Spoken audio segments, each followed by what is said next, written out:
For Garfiel, love was never an easy path. After all, his rival was the very lord who owned the entire domain where he lived. It all began a long time ago when Roswell Mathers arrived at the sanctuary to introduce a new servant. Despite the deep-seated loathing Garfiel felt toward Roswell and his peculiar appearance, the presence of the pink-haired girl accompanying him transformed his resentment into an immediate fascination. Ram's insolence and cold demeanor captivated the young boy so intensely that on a childish impulse, he proposed to her right then and there. Her response was a flat-out dry rejection, one that was repeated only seconds later when he insisted. In that brief 10-second window, a feeling was born that would burn fiercely for the next 10 years.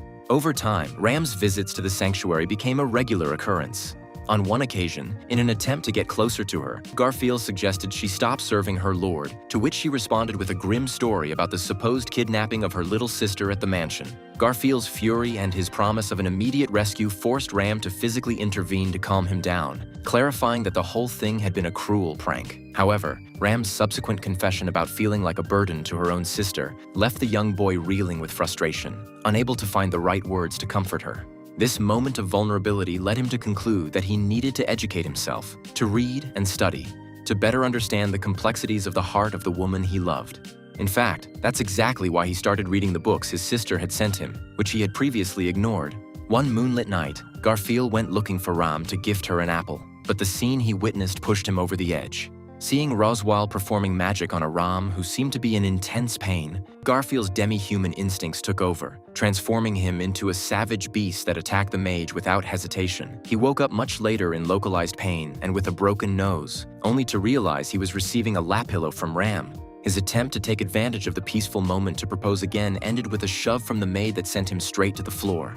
She reprimanded him for his lack of control and his tendency to jump to conclusions, explaining that, as a hornless Oni, she vitally depended on Roswell's mana transfer to stay alive. Feeling ashamed of his mistake, Garfiel tried to make up for it by confiding in Ram and revealing the sanctuary's greatest secret regarding the Ryuzu copies. Her response was a sharp, corrective blow to his forehead and a harsh scolding for his willingness to betray family secrets just to try and impress a girl.